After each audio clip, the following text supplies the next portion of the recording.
All right. Welcome to Beyond the Beat series. Things you should know that are not about making beats, so to speak, but this is kind of where the rubber hits the road, CTE audio. We're going to get a little bit more into the audio engineering side of things while also making beats. So I have some slides.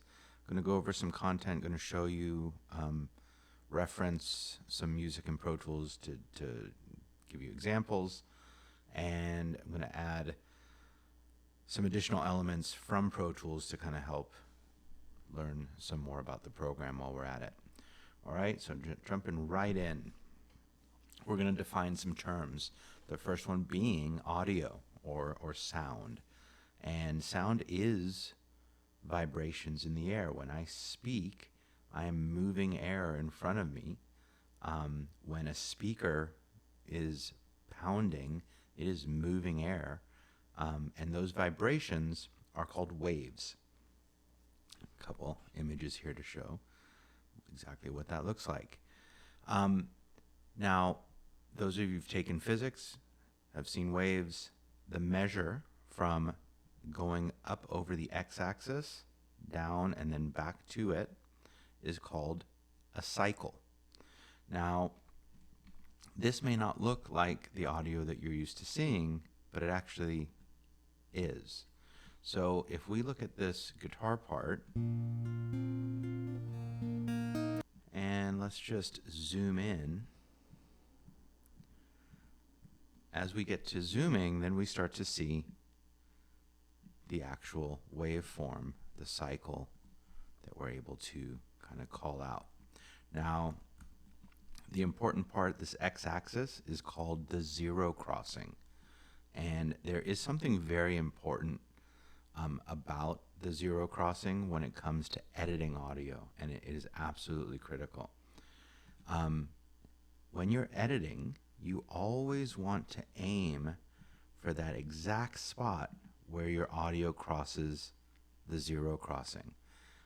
If you edit here, for example, and cut, you could introduce pops and clicks into your audio. But to cleanly edit your audio, you want to be very careful and try to aim for that zero crossing. And that is just a classic important thing to know. There are ways to get rid of pops and clicks if they occur, but might as well try and avoid them by editing properly. We'll get to that when we get to fades. All right, so we can identify a cycle. We learned that we need to edit at the zero crossing. We use a term amplitude when talking about the loudness or how the volume of an incoming signal. I use the word signal to mean anything. It could be my voice in a microphone, it could be a guitar, it could be drums, anything. When we're talking about how loud it is, it's a measure of amplitude. And amplitude is measured in decibels or dB. So when we talk about volume in Pro Tools, or any DAW for that matter, when we talk about lowering our fader by minus 3.8, it's minus 3.8 decibels, dB. Not to be confused with the visual appearance of audio necessarily. For example, this looks loud, but Pro Tools actually has a vertical zoom function that kind of allows you to make it look louder so that you can actually edit it as needed. Slightly different is if you come to this little fader in the bottom left-hand corner of any clip. If I make another clip, there will be another fader. This is called clip gain. And if you raise that, you are actually raising the volume, or the amplitude, I should say, of that track's recorded content by however many you bring that up. Okay, so that is different. So clip gain is different than vertical zoom. This is just visual. This is actual loudness or amplitude.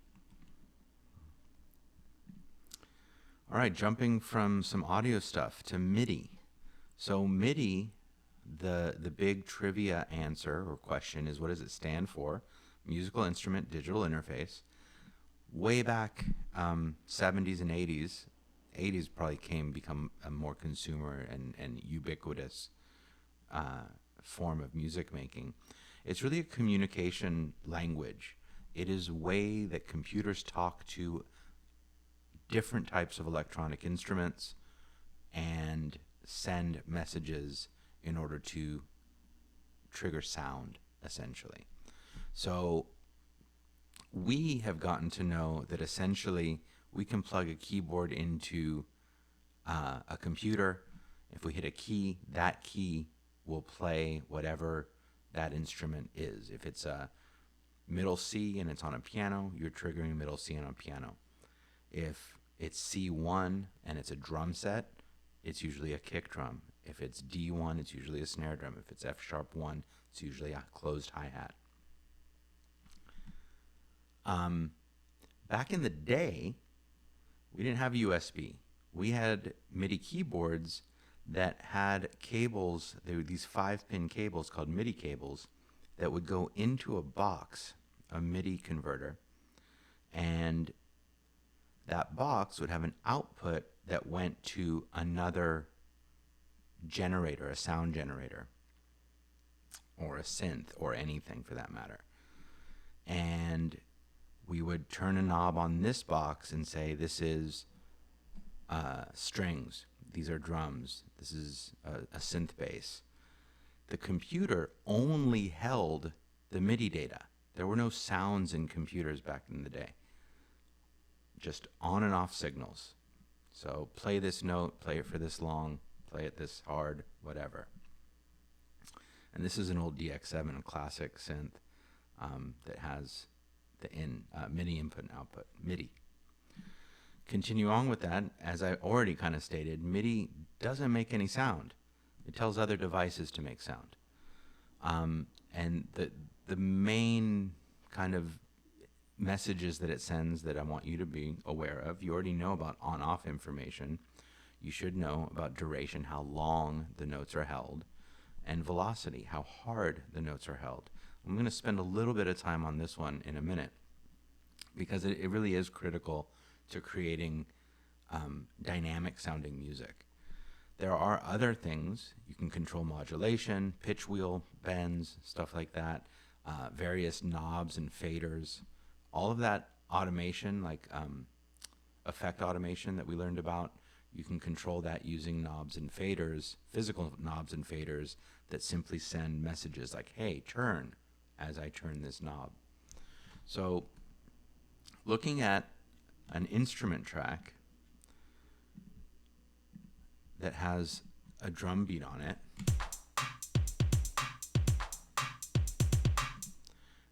again, these are just notes. If I change the drums to be a piano of some kind, it's just playing that drum beat, triggering different sounds. If I put in, let's put in a synth bass, Devil's Sink. Not too nice. Something slightly different though. I'm going to put this back to drums, and I had hardcore going on here. Okay, so let's imagine that there's a different type of track in Pro Tools, which is called a MIDI track. Now, admittedly, I don't really use these very often because these days, all of my synth sounds, all of my sounds are internal. They're from the computer. They're in the box. So I use instrument tracks. I do have some outboard MIDI equipment still, a sampler, a sound generator, and I would use a MIDI track to leave the computer through an interface and get to that instrument. So if I copied this drum part down to the MIDI track, you'll notice it is gray. There's no sound associated with it. But look, there's no inserts. I can't insert a sound. But what I can do is send this MIDI signal to another track. So what I've done here is I've made an aux track, which is simply a host. It's a host of a sound. So in this case, we usually use them to send sounds through to get to reverbs or delays. In this case, I've inserted expand, and I've put in that same hardcore drum sound. Now, how do I get the MIDI track to communicate with the aux track? And that's through the output, where you see that it says none. This is a MIDI output selector at this point. It's not an output to headphones or speakers. So when I click on that, I can either send this information to the instrument track, or I can send it to the aux track. So if I send it to the aux track, it changed colors because now it has something to communicate with. If I unmute it, will I hear it? Well, no, because there's no sound associated with it. We can see that signal's going, it's trying to get somewhere. If I unmute the aux track, now I can hear it. So I would say maybe 10 years ago, Pro Tools didn't have instrument tracks. You used a MIDI track and an aux track. An aux, again, really just being a way to send signal and sound. And you would send your MIDI tracks through your aux track that hosted the virtual instrument. Let's get rid of this because we really don't use it this way. But again, this could leave Pro Tools and leave the computer through a MIDI converter, go to another piece of hardware, and then come back through the MIDI converter, and you would hear it. So I'm going to hide these, keep things more relevant to what we're actually doing. So let's look at velocity. So they've changed. I'm using Pro Tools 2020 now. But if you bring down the automation lane, which is for the 2018 folks, just a little triangle, the first thing you see is velocity. And we've talked about velocity in the past, but I want to be really clear about it again. Velocity is how hard you hit the key of your MIDI keyboard. When you're drawing, they all draw out the exact same velocity. And that's just not human in any kind of the sense of the word, musically speaking. So let's slow this down a little bit. I will often play around. I'm not going to do it a whole lot of it.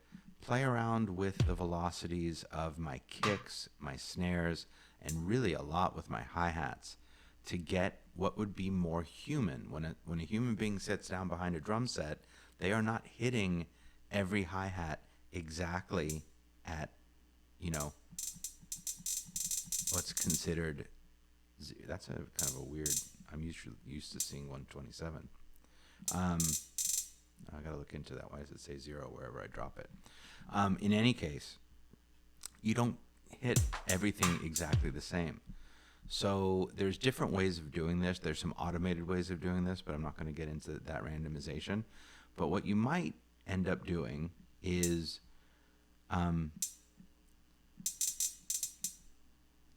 lowering every other one, so it's more like instead of well, I made different sounds, so that doesn't really count. Okay, and remember, as you lower velocities, the lighter the note becomes.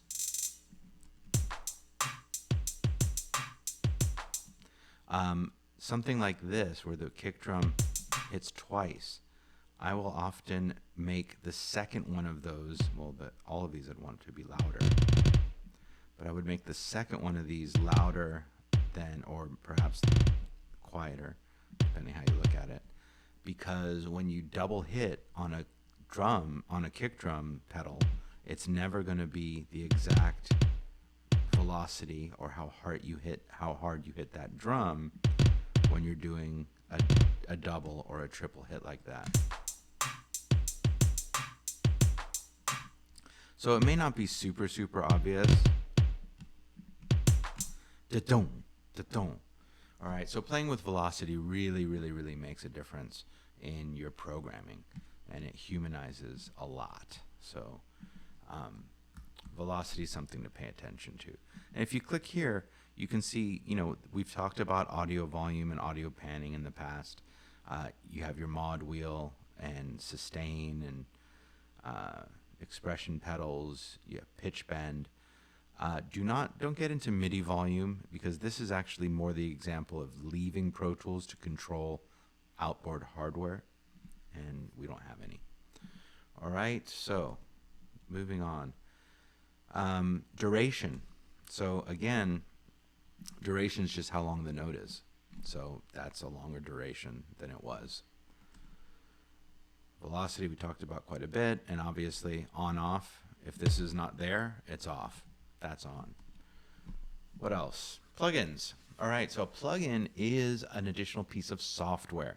So whenever I tell you to insert an instrument, you are inserting, or you are plugging in or inserting a plugin.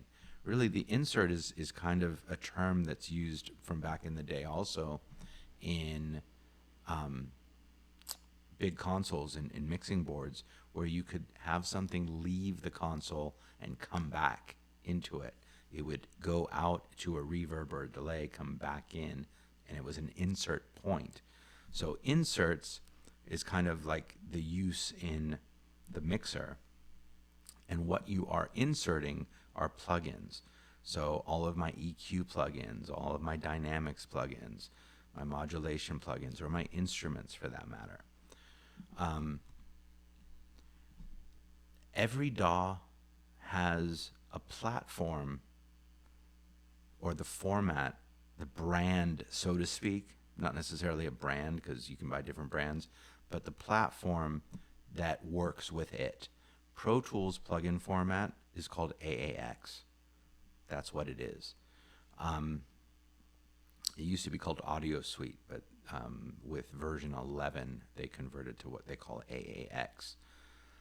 It is not the most ubiquitous format. There are other formats, VST. So a lot of people, I think they misuse the term. They say, oh, I just got this cool VST. What they mean is they got a cool plugin. VST is the format.